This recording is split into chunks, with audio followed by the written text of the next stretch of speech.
حسین بھائی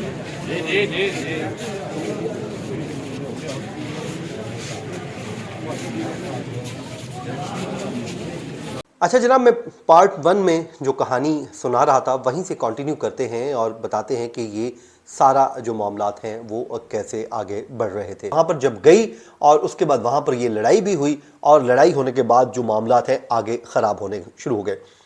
اب جب وہ اس گھر پہ موجود تھی، اور یہ بھی بتایا جاتا ہے تقریباً شام 6-7 بجے اس نے ایک اسٹور روم میں دیکھا، اور اسٹور روم میں اس نے یہ دیکھا کہ کوئی خطرہ ہے، اسے فیل ہوا، اسے کچھ لگا کہ وہاں پر کوئی ہے، جو روشنی ہے وہاں پر کچھ ہے.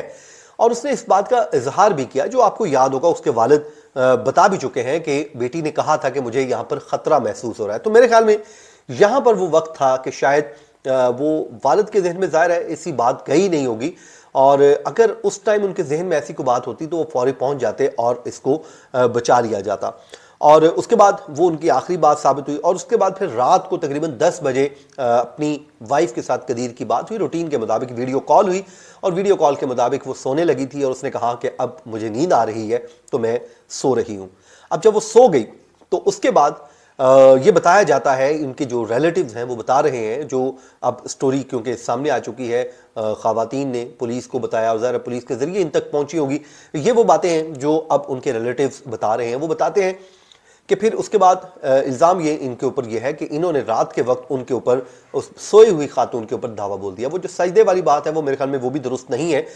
رات کے وقت اس کے اوپر دھاوا بولا، اور یہ جو سغرا بی بی ہے اس کے اوپر چڑھ گئی، اس کے سینے کے اوپر بیٹھ گئی، اور اس کا جو ہے گلا دبا دیا. اور دبانے کے بعد وہ اگلی باتیں میں بتا چکا ہوں کہ اس کو وہ واش روم میں لے گئی، واش بیسن جو کموڈ ہے اس کے اوپر رکھ کر اس کا جو گلا ہے وہ الگ کر دیا گیا.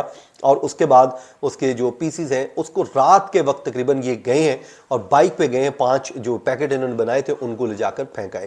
اس کا جو سر ہے اس کے اوپر پیٹرول چھڑکا، چھڑکنے کے بعد آگ لگا دی. اب کہا یہ جاتا ہے کہ شاید اس میں کوئی جادو ٹونے کا عنصر بھی پایا جاتا ہے. زارا بتایا کرتی تھی کہ ان کے گھر میں اکثر لڑائی تو رہتی تھی، یہ کوئی دن ایسا نہیں تھا جب یہ نہیں لڑتی تھی، کیونکہ جو یاسمین ہے اور صبا یہ قریب قریب ہی رہتی ہیں، اور یاسمین اور یہ صبا تقریباً اپنے انہی کے گھر میں رہتی تھی. صبا کی کوئی اولاد نہیں ہے. یاسمین کا ہسبینڈ جو ہے وہ اٹلی میں موجود ہوتا ہے. نوید کو یہی لالچ دیا گیا تھا کہ تمہیں ہم وہاں پر بھجوا دیں گے، اور بھجوانے کے بعد جو ہے وہ تمہیں ہم وہاں پر سارا جو ہے انتظام ہو جائے گا، تم ہمارا یہ کام کر دو. میں آپ کو بتا رہا تھا کہ اس میں جو یاسمین ہے اور یہ بتایا یہ جاتا ہے، زارا یہ بتایا کرتی کہ گھر پہ یہ چولہے میں جو ہے اکثر بال جلایا کرتی تھی، انڈے جو ہے ان کو جلایا کرتی تھی. تو یہاں سے اندازہ لگا لیجئے کہ یہ وہ جادو ٹونے کے اوپر بھی بلیو رکھتی تھی یہ عورت. اس کے بعد یہ تمام تر چیزیں ہیں جو اس نے کیا، اور اس کے بعد یہ کرتی تھی، اور ساری لڑائی اس کی اسی طرح جو محلے کے لوگوں کے ساتھ بھی اس کا کسی کے ساتھ بنتی نہیں تھی، اور لوگ جو ہے وہ اس سے خوفزدہ بھی ہوتے تھے. گھر میں اگر میں بتاؤں تو اس پہ گھر پہ اس کی جو ہے ساری حکومت اس کی تھی، اور اسی کی بات چلتی تھی. یاسمین وغیرہ وہ انہی کے گھر پہ گھسی رہتی تھیں، اور اس کا شوہر جو ہے وہ اٹلی میں ہے، اور یہ میں آپ کو بتا چکا ہوں. آگے چلتے ہیں. اب سغرا کی والدہ جو ہے ان کا بھی سٹیٹمنٹ سامنے آ گیا ہے.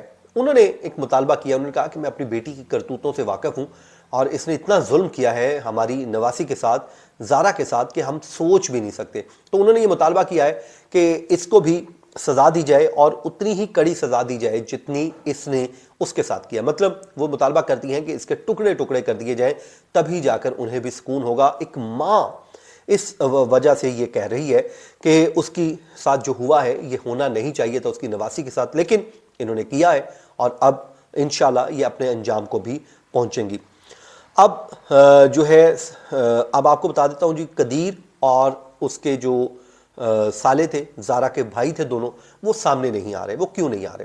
قدیر واپس نہیں گیا، وہ گجرانوالہ میں ہی مقیم ہے، اور گجرانوالہ میں اس لیے رہ رہا ہے، وہ کہتا ہے کہ میں کسی کو منہ دکھانے کے قابل نہیں رہا. میری ماں اور بہنوں نے مجھے اس قابل نہیں چھوڑا کہ میں زندہ رہوں. اور وہ ہر وقت جو ہے وہ بیچارہ روتا رہتا ہے، اپنی وائف کو یاد کرتا ہے. کمرے میں جب ہوتا ہے تو وہ رو کر وقت گزار رہا ہے، اور ساتھ ہی ساتھ جب وہ قبرستان میں جاتا ہے تو پھر وہاں پر بیٹھ کر سپارہ پڑھتا رہتا ہے. تو وہ یہ بھی بتایا جاتا ہے کہ وہ ابھی تک اپنے کوئی ہوش و حواس میں نہیں ہے، اس کے وہ جو ہے وہ قائم نہیں ہے ہوش و حواس. تو شاید اس کو صدمہ ہے، ظاہر ہے صدمہ ہو کیوں نہ کہ ایک ماں جو اور بہنیں وہ ایک گھنولا کھیل کھیل گئی. اب وہ ایک طرف اس کی ماں ہے, دوسری طرف اس کی بیوی ہے جس کو بے دردی کے ساتھ ختم کر دیا گیا. اب وہ کیا کرے وہ بیچارہ؟ تو وہ مینٹل صدمے میں چلا گیا ہے, ذہنی صدمے میں چلا گیا ہے. تو شاید اسے اب وقت اتنا زیادہ لگے گا ریکوری میں کہ شاید اسے پتہ نہیں کتنا وقت چاہیے ہوگا کہ وہ ان تمام تر چیزوں سے باہر نکلے گا. اب جو ہے اس دن کیسے پکڑے گئے وہ میں آپ کو تھوڑا سا بتا دیتا ہوں.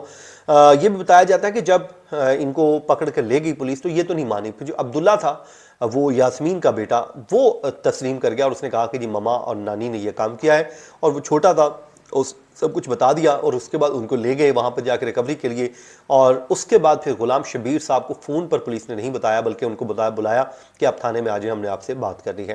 جب وہ گئے تو ان کو پھر بتا دیا گیا کہ آپ کا جو معاملہ ہے بیٹی کو اس طرح ختم کر دیا گیا ہے اور یہ ہم نے برآمدگیاں بھی کر لی ہیں. تو ان کے لیے وہ زمین ان کے پاؤں سے نکل گئی کہ یہ کیسے ہو سکتا ہے. جب وہ کہتے ہیں کہ جب وہ اس کے گھر گئے تو فرش دھلا ہوا جب انہوں نے دیکھا تو اصل وہ پوائنٹ تھا جب ان کے ذہن میں آیا, اور وہاں پر انہوں نے چیخنا شروع کر دیا اور آوازیں دینا شروع کر دیں, اور اس کے بعد کہا کہ میری بیٹی چاہیے. پھر انہوں نے اپنے رشتہ دار بھی بلا لیے, انہوں نے کہا کہ میری بیٹی مجھے ان سے لے کے دیں, چاہے وہ زندہ ہے چاہے وہ مار دی گئی ہے, جو بھی انہوں نے کیا ہے مجھے بیٹی لے کر دیں. اور یہ الزام لگاتے رہے اس بیچاری خاتون کے اوپر نہتی جو اس دنیا میں نہیں ہے, اس کی کردار کشی کرتی رہیں.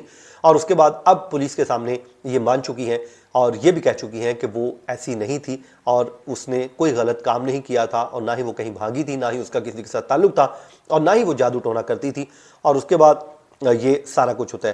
اچھا, ایک اور چیز بھی اب سامنے آئی ہے کہ قدیر نے شاید اپنی وائف کو یہ بھی کہا تھا کہ ان کے گھر پہ لڑائیاں رہتی تھیں, جب بھی وہ آتی تھی تو گھر پہ لڑائی ان کے معمول کا کام تھا. تو شاید قدیر نے زارا کو کہا تھا یا پھر زارا نے قدیر کو کہا تھا کہ مجھے الگ گھر لے کے دو, اور اس کے بعد وہ شاید الگ گھر بھی لے کر دینے والا تھا. اور اس بات کا بھی ماں کو رنج تھا کہ یہ الگ ہو جائے گا اور میرا بیٹا ہمیشہ ہمیشہ کے لیے اس کے ساتھ چلا جائے گا.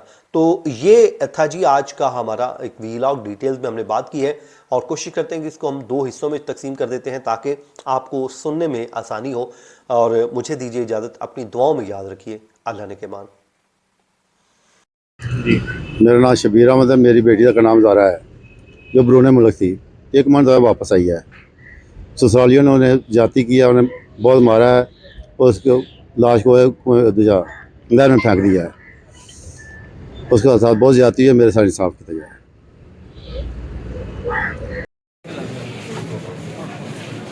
حسین بھائی, جی جی جی